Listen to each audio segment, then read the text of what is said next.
はい、皆さんこんにちは、モノルです。今回はこちらのコントローラー、ゲームサーのテゲナリアライトのレビューをやっていきます。型番としては T3 ライトっていう風にも呼ばれているコントローラーですね。もともとはね、はい、こちらのね、タランチュラプロっていうコントローラーの廉価版として、発売されたコントローラーになってます。こちらのコントローラー非常に期待されている方も多くてですね、コメント欄の方にこちらのレビューお願いしますっていう風な、コメントもたくさんいただいていたのでですね、しっかりとね、チェックしていきたいと思います。はい、そしたらですね、モノルの方で、テゲナリアライトのスペックの方、サクッと見ていきたいと思います。カラー展開はグレーとホワイトがあってですね、今回はホワイトの方を入手しました。対応機種は PC、スイッチ、iOS、Android で有線接続に対応しています。有線ケーブルはこのように最初から、コントローラーに直付けされていてですね、自分で、取り外したりっていうことはできなくなってますね。で、スティックはホールエフェクトスティックを搭載していて、背面にボタンです。スティックの重さは 50g フォースということでね、やや軽めのスティックになっています。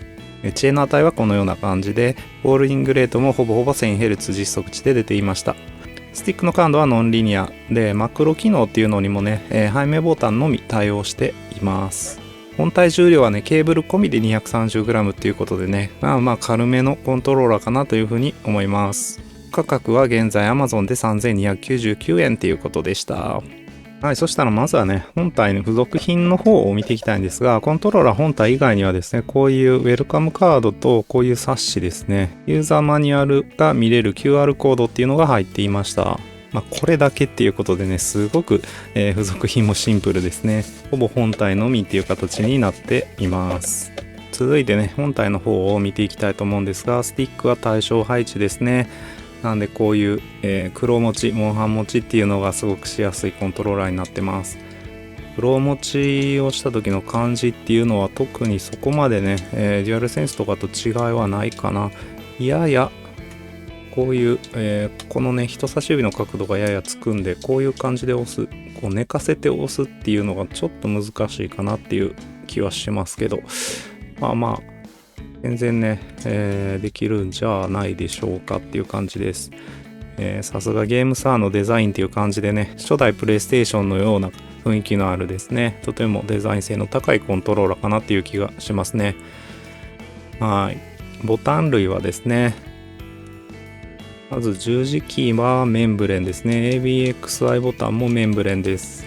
はい。ABXY ボタンのストロークはやや大きめで、かつちょっと硬いような気もします。十字キーの方はまあ普通のストロークっていう感じですかね。とても押しやすいので、これなら格ゲーも結構期待できるんじゃないかなっていう気がしますね。LB や RB は若干タクトスイッチかなっていう気もするんですが、これはメンブレンのような気がしますね。トリガーはこのぐらいのストロークになっていて、トリガーストップはついてないですね。かなりストロークっていうのは短いような気がします。これがレーシングゲームとかでね、どのような影響があるかは気になるところです。はい。で、背面ボタンはタクトスイッチの背面ボタンになっています。ゲームサーのよくあるね、形の背面ボタンで、これはね、押しやすくていいんじゃないでしょうか。出っ張りはこのぐらいっていうことで、背面ボタン使わない方でもそこまで邪魔になるような大きさではないですかね。で、セレクトスタートボタンっていうところはタクトスイッチです。押し心地はね、カチカチとしたタクトスイッチらしい押し心地で、あまりね、押し心地がいいってわけじゃないですが、価格を考えるとね、全然いいかなっていう気がしますね。この真ん中のホームキャプチャーボタンは、これはメンブレンですね。はい、っていう形になってます。持った感触、持ち心地っていうのはね、とてもいいです。これは間違いなくいいですね。ちょっとね、グリップはやや太いかなっていう気は しなくはないんですけど、全然これは持ち心地がいいです。ややこう、横幅が広い感じがしてですね、かといって、それが特別大きさを感じさせるかって言われると、そういうわけでもないですね。独特な形ながら、とても持ちやすくて、軽くてですね、ケーブルがね元からこうついちゃっているっていうところもあってですね、ケーブルの重さが若干気にはなるんで、これはね本当は伸ばした方がいいかもしれないんですが、私はねついついまとめてしまう癖があってまとめちゃってるんですが、そうですね。あとはここがね結構、劣化したりしてね、ここがね何度も折り曲げられて力が加わることで断線したりっていうのをよくするので、ちょっとこういう蛇腹の、補強のね、部品が入っているっていう形になってます。この価格でねこういう風なところはしっかり作っているところを見るとものすごくねクオリティが高いコントローラーなんじゃないかなと思います。はい、そしたらゲームパッドテスターの方でですね、まずは、ちょっとコントローラーのスティックの方ね様子を見ていきたいんですが、まず現状はデッドゾーンが入っていて背面ボタンにも何も設定されてないっていう感じになっています。この状態で新エンドチェックすると、0.7% っていうようなエラー率ですね。非常にこのねスティックは精度が高くてね優秀だと思います。デッドゾーンをオフにするにはこの M ボタンとこのスティックの押し込みを同時押しっていうことなんで、やってみます。何も反応はないんですが、ちょっと振動があったりなかったりするんですけど、このようにですねデッドゾーンをオフにすることができました。この状態で、新エンドチェックするとなぜか、四角形になるっていうね感じなんですが、四角形の度合いとしてはですね 0.42 ぐらいですね、 42% ぐらいっていうことで、最大入力される範囲がね 42% ぐらいということで、ですね順行に結構近いような四角形かなと思います。背面ボタンの設定方法はですね M ボタンと背面ボタンを同時に押して、そしたら一回振動するので、この状態で設定したいボタンを押します。私は左は X ですね。でもう一回背面ボタンを押しますね。そうするとX ボタンが背面ボタンに設定されました。同じように右側も A っていう風に設定するとA、X と A っていうね、こんな感じで、背面ボタンの設定も可能ですね。それでですね、再キャリブレーションしたいときは、ビューメニューホームボタンの3つを同時押しですね。なんでこの3つを同時に押して、点滅したので、この状態で、何も触らない状態で A ボタンを1回押します。そしたら LED が消灯するので、この状態でトリガーを1、2、3回引いて、スティックを3回ですね、ぐるぐるぐると回します。終わったら A ボタンをもう一回押しますと。これで、再キャリブレーションの方もね完了っていうことになりますね。いい感じなんじゃないでしょうか。センタリングもすごくうまくいってそうですね。そしたらですねちょっと分解の方をやっていきたいと思います。もうすでにこの、隠しネジがないっていうのは確認してるので、4つのね、ネジを外すだけでいいってことですね。おそらく、この辺に隠れてたりはしないと思うんですけど、ちょっとやっていきましょう。4本ネジ外れたので開けていきたいと思います。そうですね、4本ネジを開けるだけで、このように外れてきました。背面ボタンとかが外れてきたりっていうのはしないんですが、こちらに背面ボタンのところにね、ボタンを押すところにシリコーンのね、ゴムが入っているので、こちらが外れてくるのでね、これはなくさないように気をつけなきゃいけないですね。で、中身はこんな感じの作りになってます。有線ケーブルがこんな風にね、ちょっと補強で接着剤がついてたりするんですが、振動除去はね、線をカットするかハンダゴテでハンダを溶かさなきゃ外せないという形になってますね。でトリガーストップなんですが、そうですね、トリガーストップはこっちの土台のところにねすでにゴムが乗ってるんで、ここをかさ増ししてあげるかですね。ただねこれちょっとかさ増しするにはですね、やや土台が狭いので、そうだな、ちょっと難しいかもしれないですね。このねちょっとトリガーストップつける改造するのもちょっと難易度高めなコントローラーかもしれないです。ここじゃなくて、でもここに乗せるしかないんですよね。もともとついてるゴムを外して、傘の高いゴムね、ちょっと細長いゴムを、用意してつけてあげるとかしなきゃいけないかもしれないですね。で、ちょっとね、スティックの方を見るためにフロントパネルの方を外していきたいと思います。よいしょ。に関しては1。ただね、なんかここがハンダでついてるのが気になるな。でも大丈夫か。これはあれかな。4本のネジをこちらも外して、で、全てネジは同じ規格のネジが使われてるみたいなんで、混ぜちゃっても大丈夫ですね。このあたり、コストをね、徹底的に削減したコントローラーっていう感じが全体的にはね、見て取れるかなっていうところです。はい、これで浮いてくるかな。どうだろう。真ん中のネジも外さなきゃいけないですね。よいしょ。ここだけ外せばいいよね。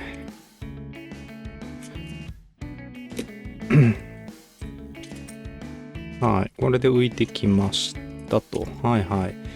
こういうシートタイプのメンブレーのね、ABXY ボタンと十字キーということで、この辺はデュアルセンスとかとちょっとよく似てるシートが使われてますね。もちろん形は全く違うんですけど。で、そうですね、スタートセレクトボタンのメンブレーのところがあったりとかして、で、よいしょ。ピックですね、肝心の。こちらは、はい。よく見るやつですね。ゲームサーのモジュールになっているですね。ゲームサーっていうロゴが書かれたスティック、ホルエフェクトのスティックモジュールになってます。ただね、こちらに関してはね、ものによってはこのガイドの部分が赤色になってて補強されてたり、軸が赤色になってたりっていうね、そういうスティックモジュールが使われている製品もあるんですけど、こちらに関してはね、あまりそういうガイドとかまでは改造されてないセンサー部分だけがね、ゲームサーのものになっているっていう形で、この辺りも、ちょっと安い作りになっているのかなという感じがしますね。で、面白いですね。ここにね、このシートのところに F って書かれてるんですけど、これフェーバーユニオンのね、ロゴですね。なんでこのメンブレンのシートもフェーバーユニオンが作ってるっていうことなんでしょうね、きっと。T3 ライトっていうのが見て取れますね。面白いですね。で、このボタンは外れないかな。はい。LB、RB のところはね、タクトスイッチではなく、そうですね、メンブレになってますね。はい。なんで LB、RB に関してもメンブレンが使われているというコントローラーになっているっていうことで、押し心地はね、若干タクトスイッチかなって思うような、ちょっとカチカチ感のある押し心地なんですけど、一応メンブレンということだったみたいです。ということで、スタートセレクトボタンに当たるとこはタクトスイッチが使われているんですね。非常にちっちゃなタクトスイッチです。ここですね。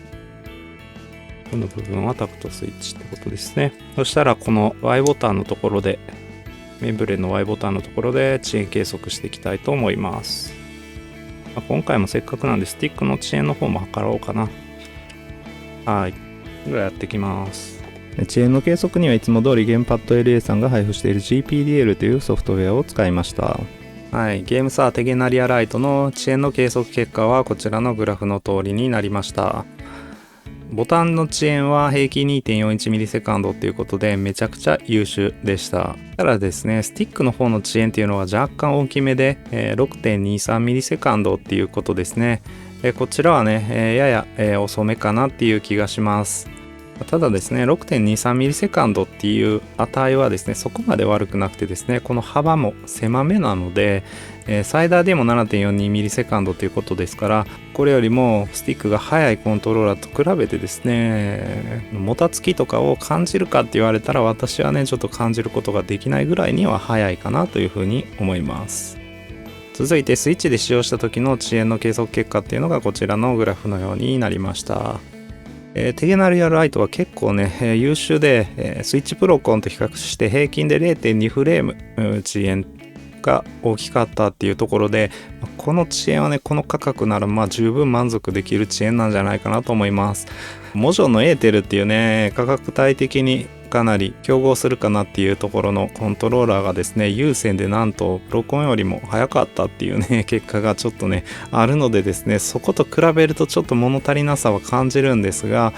そのあたりですね、スマブラとかでね、利用される方はもしかしたらエーテルを使った方がいいのかなっていう気はしますが、そういったね、遅延に対してシビアじゃないゲームであればですね、十分使っていけるかなと思います。ただですね、こちらのコントローラー残念ながらジャイロ機能がないんですね。なのでですね、ちょっとジャイロ機能を使うスプラトゥーン3とかはちょっと使いづらいっていうところがあったりもするので、スイッチ音で選ぶのはちょっとね、厳しいかなっていう気もする結果となりました。スティックの感度カーブの計測結果っていうのはこちらのグラフのようになりました。デフォルトが水色でリニア化した、方が濃い青色の方のグラフになります。デフォルトでもかなり低感度度合いっていうのは強めでした。なので Steam 入力でのね設定っていうのはね、カスタム感度カーブを291っていうね、かなり大きめの値に設定する必要がありました。それでもですね、この中率あたり結構低感度差っていうのが残ってしまっています。はい、こちらがリニアとの誤差の方のグラフになります。デフォルトではマイナス 50% っていうね、かなり強めの低感度が中率付近で見られました。なのでデフォルトで使うのは結構厳しいスティックかなっていうふうに思います。リニア化してもマイナス 30% ね、低感度っていうことですが、なんとかこの感度であれば FPS ゲームでも使えるかなっていうね、感じがしました。ちょっとね、FPS ゲーム用途で購入するにはですね、この低感度差っていうのが正直私は気になるっていうね、そういう結果となっています。そしたらね、実際 FPS ゲームとかですね、その他ゲームで、このテゲナリアライトを実際に使用してみてですね、どういう操作感かっていうのをチェックしていきたいと思います。はい、まずは Apex Legends のランクですね、のゲームプレイから見ていただきたいんですが、一番きつかったのは Apex かなって思います。ですね、普通にこういう単純な動きでね、そこに合わせていくエイムっていうのは問題なかったんですけど、ロックから出てくるかなと思うんですが、敵がレレレするとですね、かなり難しいですね。やっぱりそれをしっかり追い続けるっていうことが、難しかったっていうね、そういうところがあるスティック、やっぱり低感度なスティックっていうのはそういう特性になってしまうのかなっていうところですね。なんで中遠距離とかでうまく戦ったり、相手がねどうしてもレレレをしづらいというかですね、こっち側に気づいてなかったりとかですね、他の、仲間に、狙いを定めているとか、そういうシーンでは強いんですけど、これとかですね完全にレレレに対して遅れちゃったり、相手のね急なジャンプの動きにも遅れていたりっていうところでですね、難しかったですね。なかなかやっぱり低感度なスティックっていうのは私は少なくとも無理かなっていう風には、特に Apex Legends は厳しいなっていう風に感じるところでした。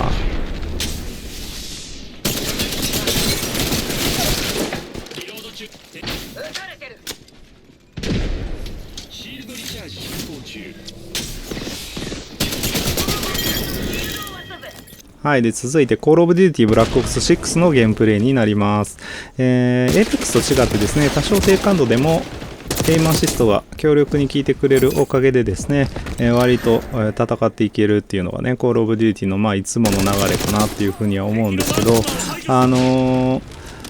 それでもやっぱりプレイフィールっていうところではね、どうしてもちょっと違和感というかですね、やりづらさ、気持ちよさの面でね、特に、いまいちかなっていう感じはありました。ただ、Call of Duty なら、このスティックでもね、全然プレイはできるかなっていうところですね。ああいうですね、微調整が必要なエイムの時にちょっとね、辛さがあるかなっていう気はしますね。どうしてもワンテンポ遅れて、後追いになっちゃうような感じっていうところがありますね。こういうね、静止してる時とか単純な動きをね、してる敵には、全然問題なく追っていけるんですけどね。なのでそういう立ち回りをうまくできるかどうかですね。ほとんど決め打ちに近いような打ち方を常にしていくっていうね、そういう立ち回り方をうまくできれば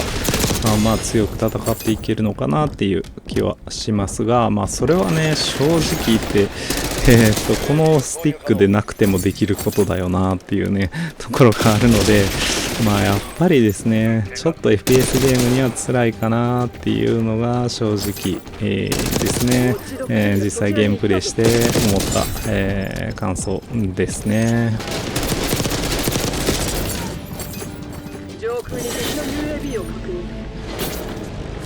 はい、そしたら十字キーと ABXY ボタンのテストのためにね、スト6をやっていきたいと思います。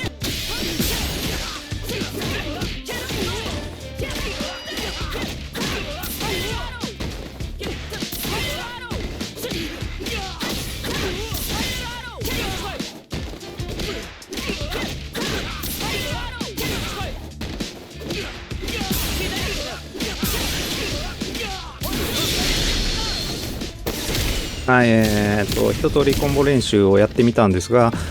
十字キーに関してはですね、非常に斜め入力も入りやすくて、かといって誤爆もしづらいっていうところでね、非常に良かったです。ちょっとね、昇竜コマンドだけは入れづらいかなっていう印象も若干あったんですが、まあそのあたりですね、この十字キーの形になれればいけるかなっていう感じですね。全体的にこう、出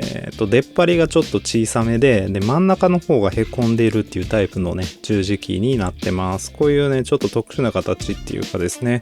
これって多分初代プレイステーションとかはこんな感じだったのかなって、あんまり覚えてないんですけどね。で、ABXY ボタンの方はちょっとストロークが長めっていうところでですね、やっぱりちょっとですね、連打っていうのは若干やりづらいかなっていうね、感じはありました。またですね、両方ともメンブレンですけど、特に ABXY ボタンのメンブレンに関してはね、結構音がします。なんで、結構ね、連打とかするとね、音はメンブレンにしてはですね、大きめっていうところは注意が必要かもしれないです。全体的にはですね、非常に操作しやすかったですし、コンボもうまく入れることもできたので、スト6とかね、格ゲーには向いている方のコントローラーかなっていうふうに思います。はい、最後に振動機能とアナログトリガーのテストのためにアセットコルサをプレイしていきました。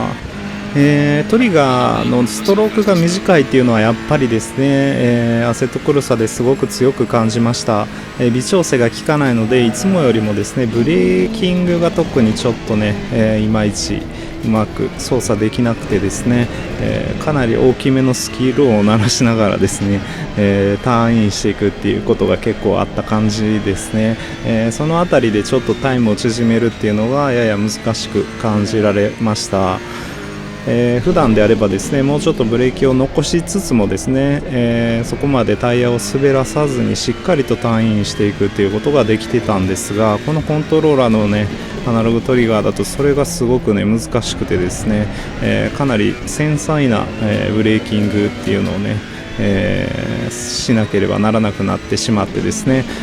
そこが、難しかったところになります。アクセルに関してはですね、もともとトラクションコントロールがね、ついているっていう、そういう前提で遊ぶようなゲームにもなってますので、そこまで難しさっていうのは感じませんでした。で、振動機能についてはですね、細かな振動に関しては結構繊細に、振動してくれてですね良かったんですが、迫力ある振動っていうところではちょっと物足りなさをね、ちょっと力の弱さっていうのを感じました。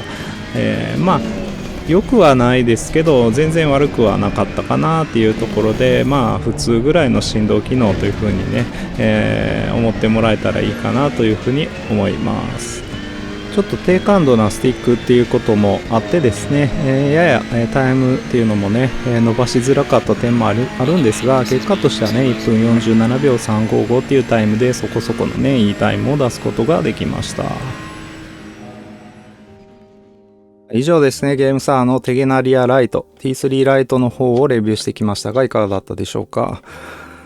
ボタンの方をメインに使うゲームに関してはですね、非常にいいコントローラーかなというふうに感じました。特にスト6とかですね、そういった格ゲーとかですね、2D アクションゲームとかですね、そういったところには非常にね、使い勝手のいいコントローラーなんじゃないかなというふうに思います。